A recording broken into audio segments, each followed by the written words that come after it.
Kehidupan rakyat Gumirang kian hari kian terasa mencengkeram. Padi menguning di sawah tak lagi sebanding dengan hasil yang bisa mereka bawa pulang. Sebab pajak yang ditarik dari Wiradesa sampai Adipati Bayangkara menetes deras, harga bahan makanan melonjak tanpa kendali, sementara para menteri kerajaan hidup berfoya-foya di pendapa, bersenandung dalam jamuan, minum tuak manis, dan menari di atas penderitaan rakyat. Upeti dan tanah lungguh yang mereka terima semakin meninggi, sedangkan perut rakyat semakin kosong. Raja terlalu sibuk berpelesir membangun hubungan dengan kerajaan lain, entah tidak mendengar atau hanya diam saja. Di antara jeritan kesabaran itu, rakyat mulai menyalakan api perlawanan. Mereka melakukan PP, duduk bersila di jalan desa, menghadang kereta kuda yang mengangkut bahan pangan menuju istana. Teriknya matahari membakar kulit mereka, namun tekad tetap membara. Dari kerumunan itu terdengar teriakan memohon belas kasih.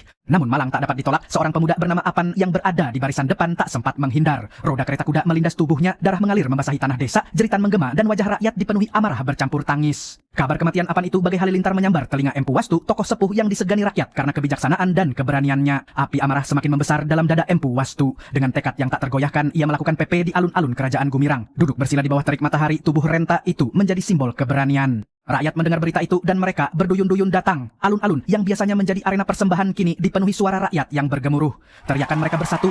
Kabar itu pun akhirnya sampai ke telinga Raja Wicaksana. Dengan wajah penuh resah, ia turun langsung didampingi Mahapatih Reksa. Langkah-langkah raja diikuti tatapan ratusan rakyat. Empu Wastu, rakyat Gumirang, aku mendengar jerit kalian. Katakan, apa yang kalian tuntut dariku? Paduka Raja, rakyat sudah tak sanggup menanggung derita. Bayangkara yang seharusnya menjadi pelindung justru menindas. Pajak dinaikkan, tanah lungguh para menteri makin luas, upeti makin tinggi.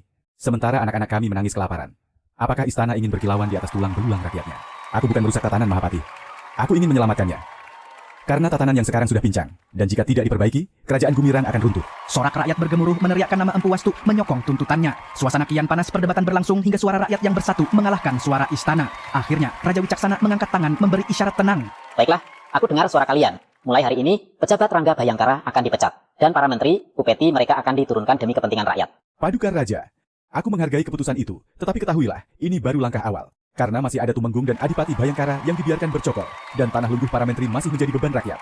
Aku berharap suara rakyat tidak berhenti hanya sampai di sini. Raja Wicaksana terdiam, dalam hatinya berkecamuk antara menjaga wibawa istana dan mendengar jeritan rakyat. Mahapatih Reksa menunduk menyembunyikan kegelisahannya. Di alun-alun rakyat tetap bersorak, sebagian menitikkan air mata lega, sebagian masih menyimpan bara api perjuangan.